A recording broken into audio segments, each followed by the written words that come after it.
was not thinking that, though. I was seriously not thinking that. I don't know, I was just, it came out of nowhere, and I'm like, uppercut. Yep, Princess Buttercup, or Princess Buttercup. Cheese cat. I rarely see this breed used for riding, only for pulling carriages. His small smile seems to widen at my observation. That is true, but he did not take to the harness and was to be destroyed. Whew! It was a cruel fate for one, just because it did not conform to what they expected of it. You go, Blake. Suddenly I wonder if he is still speaking of the horse. Who knows? I shake my thoughts away as the captain steps close behind me. Here, let me help you. Came out of nowhere like an uppercut. To Blave. Oh, the Princess Bride references. To Blave. His strong hands slip around my waist and I bounce from the ground as he lifts me onto the saddle. I settle myself in, the task a little harder than normal without my proper riding habit. Thank you, Captain. I look down at him from the height of the horse, much taller than I had guessed. Shall we? I give a nod and hold the saddle, as Blake takes the reins to begin leading me around the park. I'm not showing the horses. How rude. Leaving a small crop of trees, we head into the main park, the sun now shining brightly. Captain keeps the horse at a steady pace, quite a way behind Arabella and the Colonel. It is a beautiful morning. It is. Though his response is short, he glances up at me and I realize it is the most relaxed I have seen him. I hear your regiment is staying in Bath for the whole season now. Ease is quickly replaced by stiff tension, and he looks back to the path. It can if you ride it improperly. We are not happy to be remaining? It is what has been ordered, and I shall follow my duty. Alright, choices. But that order obviously doesn't please you.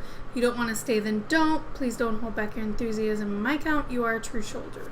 Soldier! What's a soldier?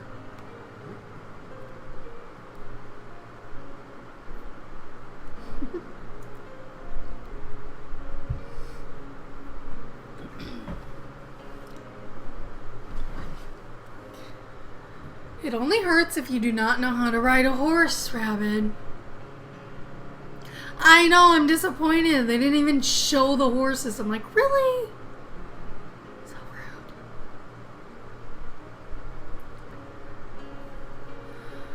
What do you guys pick? He was ordered to stay. But he doesn't seem happy about it.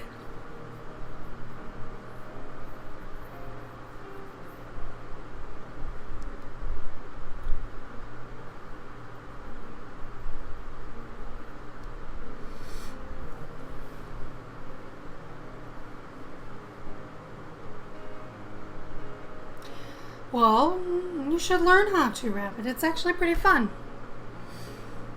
I ride horses a lot. Well, not anymore. But I used to ride horses a lot when my friend was up here, so. Alright, we're going with one. But that order obviously does not please you? What does not please me is that our duty will involve being drafted into more social engagements.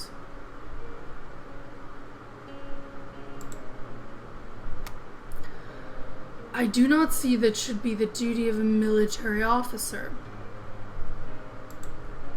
The army should be about protecting people, not about being seen by the cream of society. Shift, not enter, please? Oh. I see.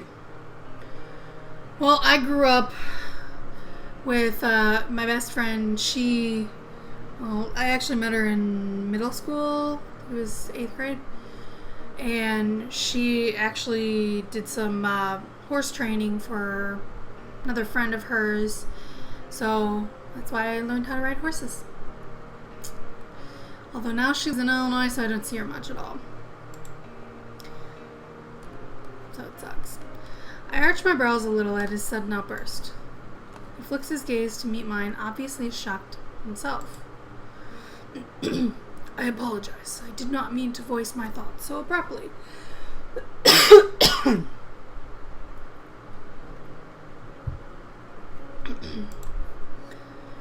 You seem to be able to pull my deepest thoughts from me without any prompting. Oh, I didn't pay for lessons. It was actually pretty nice that way. Yeah, paying for lessons, they're not cheap. I'm pleased to hear such a thing. He seems surprised by my statement. I give a smile to ease the tension. I would prefer you be relaxed in my company, Captain, and voice your thoughts. That is quite the statement, Miss Uppercut. I can feel my heart pounding fast in my chest as his gaze locks onto mine. That'd be pretty hard on a horse. I no longer know if it is the sun that is heating my skin so much or the way the captain is staring. The horse suddenly whinnies and the captain snaps his focus away. We should continue on. Lady Ashburn and Foxley have gone far ahead. He speeds his steps, the horse following suit. We catch up with Arabella and the Colonel not long after in the same patch of trees we had originally set off from. What a most enjoyable time. I cannot remember the last time I enjoyed a morning ride so much. Even though you were not the one riding, Foxley?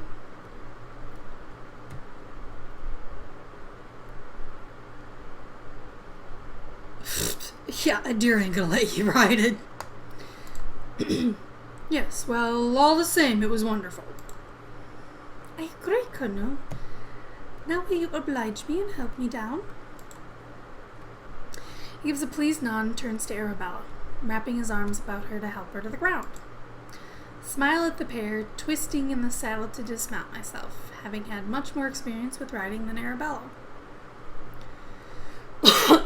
It made sense. You just had to read it carefully.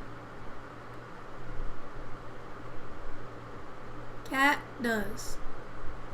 Does what?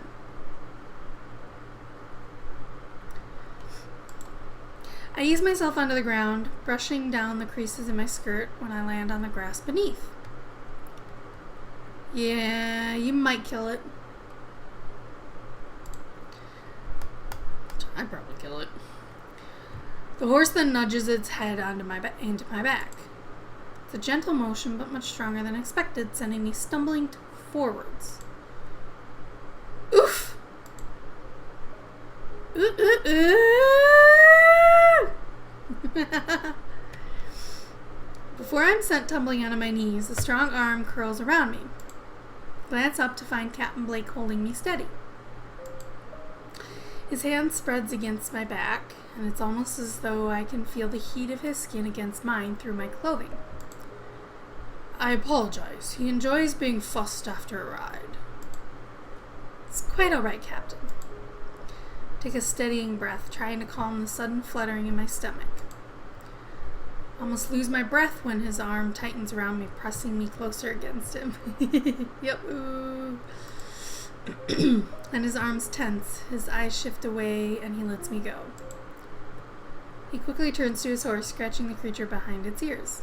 And he's blushing. So am I. I smile at the sight, his tension seeming to fade as he fusses over the horse. That really was a most delightful time. The best ride I've ever enjoyed. I would be glad to oblige you with another in the future, should you wish it. And I would be most obliged to accept. Sorry, guys. 1 second. There we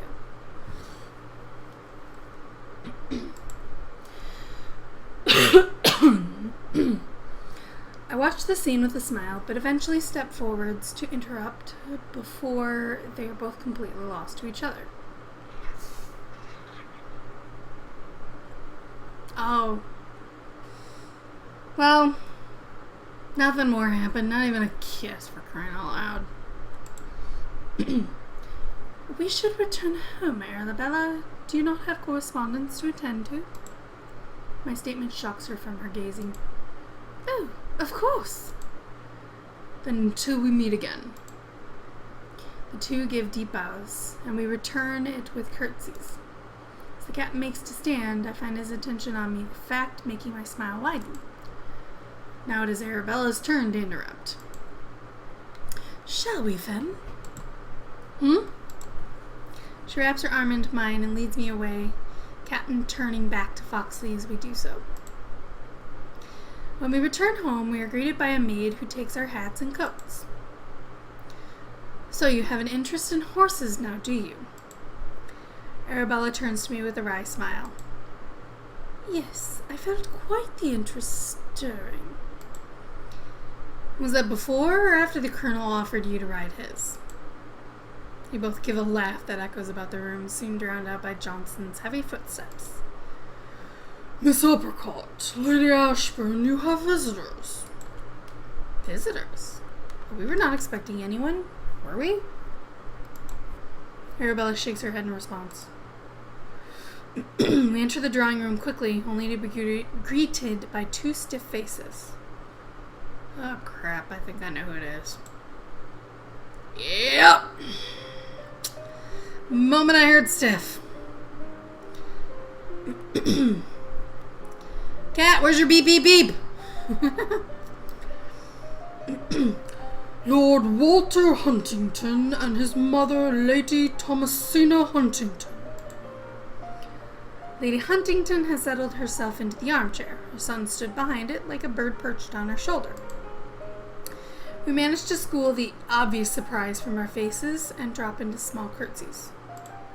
Okay, we did have sweet. Do you keep all guests waiting so long, Miss Uppercut? Yeah, lemon suckers. I knew the moment they said stiff, and he's still covering his junk. Still covering his junk. What little there is.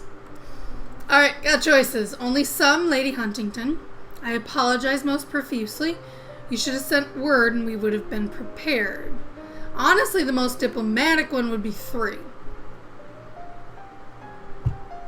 Because it doesn't completely insult them, at least not the way I'm thinking, but it kind of lets them know, I'm sorry, we didn't know you were here, we had some foreknowledge, we would have been prepared.